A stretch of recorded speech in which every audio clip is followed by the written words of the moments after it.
Hey everybody, welcome to another episode of Reviewing Comics with me, your host, Alexander Turbin. Today we'll be reviewing and going through Riptide, a 1995 comic from Image Comics. But before we do that, I'd like to show you some of my own work, and hopefully you guys decide to support this because it also helps the channel and it helps my artwork, my art career. I produce a 12-page, full-size, full-color comic called Random Access, and I produce it mostly for my patrons. You can get this at patreon.com/Alexander Turbin, and it's $3 a month for a comic and a sticker. I'm up to issue 17. 18 is coming out this month, and it has rotating stories of 3 different stories. I also have Mutandis, which you can get at my website, alexanderturbin.com. And you can get pretty much all of my stuff at alexanderturbin.com, which I just freshly uploaded a bunch of random accesses onto that site. So you can check those out if you would decide to help my art career. I would greatly appreciate it. So this is Riptide, 1995 from Image Comics. So I really enjoyed Liefeld, Jim Lee, and McFarlane when they worked for Marvel. And Liefeld, most particularly when he was doing the Hawk and Dove miniseries, is when he came to my attention. I don't know, that wasn't his first work, but I think it was his first professional DC work. And I really loved the Hulk and Spider-Man from McFarlane and Jim Lee and all the X-Men and stuff. So when they broke away to do their own stuff, I was kind of excited. And I got the first few issues of everything they did. But I really I grew out of love very quickly with all of that because I kind of thought that the characters, I'm not here to disparage Image or any of those guys. Let's just say that I wasn't really into it, and I just moved on and looked for different things. So I wasn't gonna really do any Image stuff, review any Image stuff, because cartoonist kayfabe had done it all the time, nonstop. They pretty much did Image, McFarlane, Jim Lee. They basically go through the same 5 comics every episode. That's a little bit harsh, but I really think there's so many comics out there that they could easily branch off and find new things to go over instead of the same. I feel like it's the same stuff that they go over every time. But anyway, let's get into Riptide, and if you guys like this, maybe I'll go into some other Image stuff. So we have this Carnival cruise ship on the bottom of the ocean. Yeah, I assume that it's the bottom of the ocean. Everything's blue, and we have divers and stuff. And then we have the divers going in through a hatch into the cruise ship, and they're just going through, and she's kind of wigging out, and it goes black, and it was a dream sequence. So I assume that this was Riptide. I just read this. I didn't read it in the 90s when it first came out. So I really I'm coming at this fresh. So she's waking up, and she's kind of stretched, and this is it's very cheesecake. This whole comic is kind of very cheesecake, which there's nothing wrong with that. A little cheesecake never hurt anybody. I do feel like how can I say this without saying that I don't think it's bad? It's just it is what it is. It's Image cheesecake. Image cheesecake is very different from Frank Frazetta cheesecake or Adam Hughes cheesecake or Brendan Choi cheesecake. It's just quite different. This is a little stiffer, I feel, than those other guys that I mentioned. And this is written by Eric Stevenson and Liefeld, and with pencils by Andy Park and inks by Jamie Mendoza. So Andy Park, guess I'm just not really a huge fan of. He's very capable, and I like his layouts. I think his layouts are probably the best part of the book, and especially this one part coming up. But here's a little bit of cheesecake, and you've got Riptide, and she's lamenting how she was kicked out of Youngblood, and she's checking out the news. And the news has a story about how the authorities are after her for what happened to two divers that were with her. And I can only assume that it was this was a flashback in a dream form. So more cheesecake. She's talking to herself about what happened with Youngblood, and she just kind of freaks out. And it's got some really nice close-ups and some nice action shots. And then we have this is probably the biggest complaint that I have with Image is sure they're great at their spreads and their action sequences and stuff like that, but you get them to a quiet moment where it's a news reporter talking to somebody else, and it's just it kind of you lose me. That's where you lose me, and that's really when you have to rein in my attention, because if you lose me there, then I'm not gonna travel through the comic with you to those action parts. So we just have the news reporter. He's talking to this other bigwig. I can only assume that this is almost a Fox Newsy kind of thing, where the owner or the bigwig is telling the news reporter what to do, what to report, and the news reporter, he's just like, I'm not going to do it. I'm going to figure out this story on my own, and I'm going to report it on my own.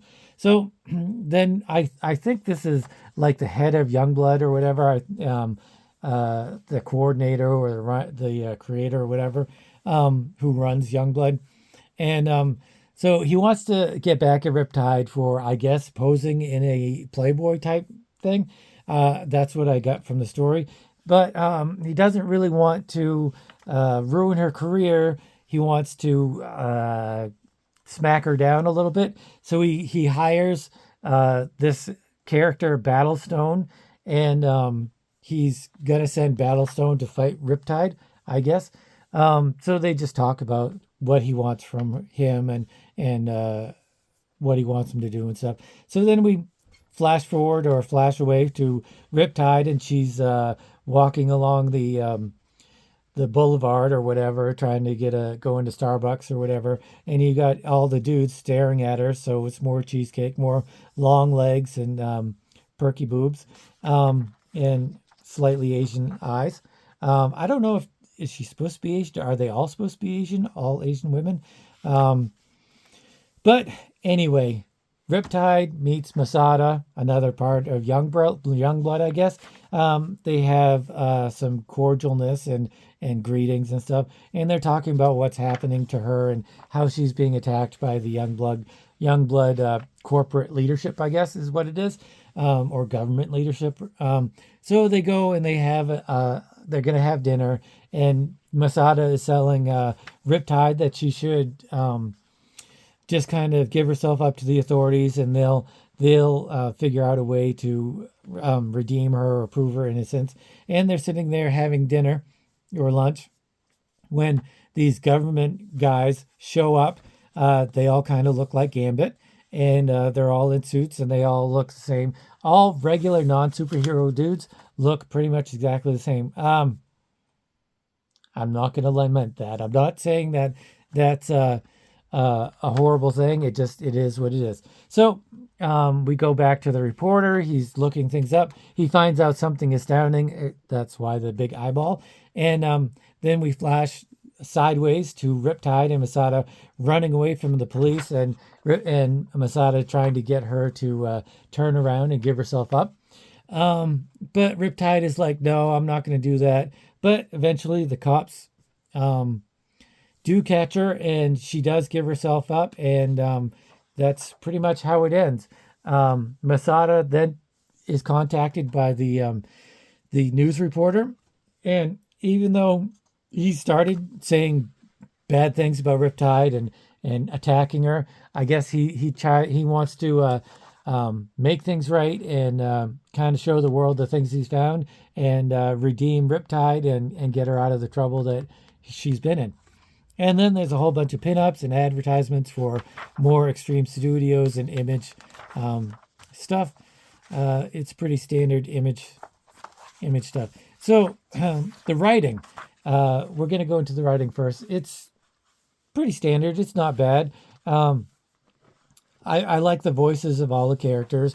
The plot moves pretty quickly. There really isn't much of a plot. Um, they try to intersect a little bit of action into these kind of boring places where there's a lot of talking, a lot of exposition, and of what's going on. And here's really the only action pose type thing in the whole comic, which is kind of interesting since it's an image book. Um, like I said, it's mostly cheesecake, and it's written that way. It's written very simply, but it's also very competent. It's not um, nothing to write home about, I guess, as far as the story and as far as the plot and everything like that. The scripting is pretty good, like I said, and the pacing is really pretty good too. Nothing horrible to say about it, I guess. It just nothing really is there to grab me. I would never get another issue of Riptide. I would never get the second or third or whatever how many issues there were of this. And really, it's just nothing about this really grabs me. The character, there could have been maybe a little bit more um, discussion or in-depth knowledge of the character and stuff. She's really just kind of a whiny 20-something girl, and it's just not really interesting to me in that way. But it's competently done. The writing, all of the voices are pretty succinct, and it moves pretty well. I never really got super bored reading it. As for the art, um, Andy Park, he's trying to be Jim Lee. There's nothing wrong with that. I think he was first starting his career, and whenever a young artist first starts out, they usually cling on to a particular artist. There's a lot of Jack Kirby clones that are artists that started out that way. Barry Windsor Smith, especially when he started out, he was very much a Jack Kirby clone. Lots of Neil Adams clones were out there in the late '70s, early '80s, just trying to be him. Um, it's almost like Marvel wants it to be that way, but it's also, I think, Marvel and DC, because they find something that works and find something that's popular, and they want it to be reproduced. But it doesn't really take much because artists, like I said, they kind of glam onto whatever they really like, and then they try to draw like that. There is absolutely nothing wrong with that when you first start out, and then you kind of develop your own style and your own way of doing art. You kind of piecemeal different artists that you like, and you say, hey, I really like that guy's eyes, I really like that guy's legs, I really like that guy's ankles, and you kind of piecemeal it together and you get your own style. And so there's really nothing wrong with kind of emulating another artist when you first come out. This is very Jim Lee inspired, I feel. It's just, it doesn't have the depth that Jim Lee, I think, has, and it doesn't have the dynamism, or the uh, excitement that Jim Lee really has. Like I was talking about, I really like the guy's layouts and the or more the panel creation. I love how here's his face. This is the beginning of the page, and it kind of works down, and it's very. This has borders around it. This has borders around it. This has borders around it. So your eye, he really has a really good way of directing your eye and doing exactly what he wants you to do along the page, which a lot of artists really can't do that. And it's really, he really does an exceptional job with his panel layouts. I'm really impressed. That's probably one of my favorite parts of this book is studying the panel layouts, and like he will do things that like this he adds a space here, so you're not going from the top panel to the bottom panel. He's adding a border around this, so your eye is going from here to here, and almost the lines here drag your eye down. So it really, the way he does his panel layouts is it's really exceptional, and something that I think really could be studied and put to good use for other artists, other comic book artists that are maybe struggle to put panel layouts together and figure out what to do. Maybe he had just read Understanding Comics, because that was, I don't know when that came out. Was that before 95? Um, but anyway, the panel layouts are really great. Some of the characters are a little flat, I believe, and they all kind of look a lot alike, but everybody has that problem. And it's just very Jim Lee-ish, especially with the little marks here. I don't know if the inker changed anything. Jamie Mendoza.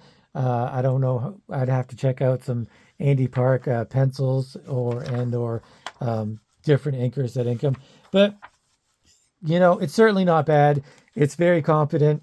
Um, it is what it is. It's not going to make a mediocre script better, but it certainly doesn't drag it down. So, um, Riptide #1. I'm going to say that I didn't love it, but it was pretty good. It was okay.